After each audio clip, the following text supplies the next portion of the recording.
चाहता हूँ, और वो है नक्सलवाद से जो आप लड़ाई लड़ रहे हैं। और अभी आप एक रात जो है छत्तीसगढ़ में सुकमा में रहकर भी आए। आपने काफ़ी स्कूल अस्पतालों के कुछ एरियाज़ में जो है आप गए भी, सुरक्षा एजेंसीज के लिए बड़ी चुनौती थी, आप वहाँ पहुँच गए, मगर आपने ये सब किया। इसको आप कितनी बड़ी समस्या मानते हैं और इसको कैसे टैकल कर रहे हैं? देखिए, एक जमाने में काठमांडू से तिरुपति कॉरिडोर की बात होती थी और देश के 12 राज्य इसकी चपेट में थे। 12 राज्य।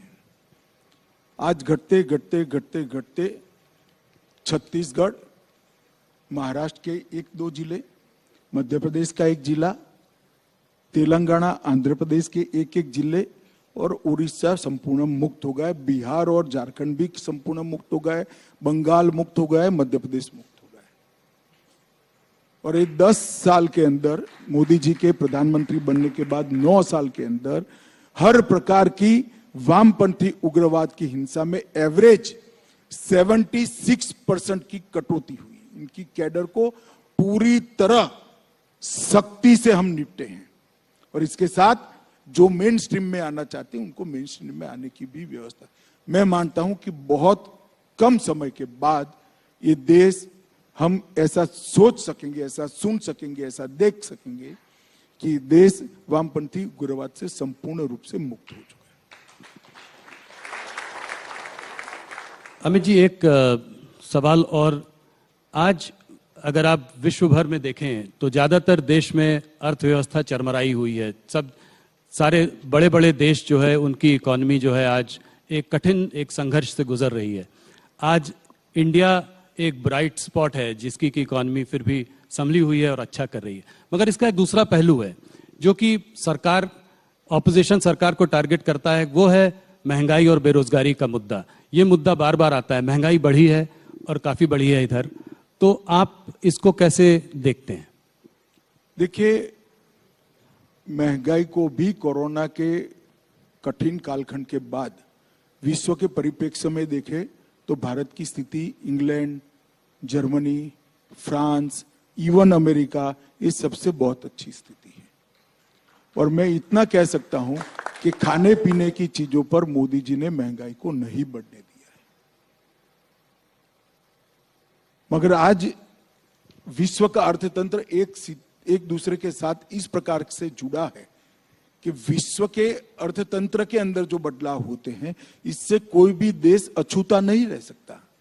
हम अगर ये कहेंगे कि विश्व के अंदर जो स्लोडाउन आए इसका हमारे यहाँ कोई प्रभाव नहीं होगा, विश्व के अंदर जो महंगाई हुई इसका हमारे यहाँ कोई प्रभाव नहीं होगा, तो वो सही नहीं होगा। इसका प्रभाव होना ही है, परंतु इसके सब प्रभाव को कम करने का काम भारतीय जनता पार्टी की नरेंद्र मोदी सरकार ने किया है, इस देश के प्रधानमंत्री ने किया है। और मैं आज कह सकता हूं कि कोरोना के कालखंड के दोनों सालों में समग्र विश्व में सबसे तेजी से बढ़ने वाली अगर कोई अर्थव्यवस्था रही है तो वो भारत की रही है। और ओवरऑल असेसमेंट करें तो अटल जी इस देश के अर्थतंत्र को 11वें नंबर पर छोड़कर गए विश्व के अर्थतंत्रों की तालिका में जी। फिर अर्थशास्त्री प्रधानमंत्री मनमोहन सिंह जी आए, उन्होंने एक बहुत अच्छा काम किया, 11वें नंबर पर से देश को 12वें नंबर पर नहीं जाने दिया, 11वें नंबर पर 10 साल तक देश स्थित रहा। फिर मोदी जी आए, 9 साल में 11वें नंबर पर से 5वें नंबर का अर्थतंत्र भारत बना। और मैं मानता हूं ये बहुत बड़ी सिद्धि है। पूरी दुनिया मानती है कि भारत उत्पादन का हब बन चुका है। नए नए क्षेत्र के अंदर, ग्रीन हाइड्रोजन का क्षेत्र हो, अंतरिक्ष का क्षेत्र हो, ड्रोन का क्षेत्र हो, स्टार्टअप को बढ़ाना हो या युवाओं के लिए एक सानुकूल वातावरण खड़ा करना हो जिससे एक मंच पर खड़े रहकर विश्व के युवाओं के साथ वो स्पर्धा कर पाए, वो मंच मोदी जी ने भारत के युवाओं को दिया है और सफलतापूर्वक दिया है, ऐसा मैं मानता हूं। नहीं, और आज लोग मानते हैं कि इस डेकेड के एंड तक हो सकता है कि हम top 3 economies of the world में भी हों, तो इसमें कोई दो राय नहीं है। अमित जी, मैं हर बार कोशिश करता हूं कि आपसे कुछ हल्के फुल्के सवाल पूछूं पर उसका मुझे कोई जवाब नहीं मिलता। एक सवाल जाते जाते बताइए, आप रिलैक्स कैसे करते हैं? कुछ कभी छुट्टी लेते हैं, कभी कुछ? तो अभी आपके साथ बैठकर ही रिलैक्स ही हूं भैया।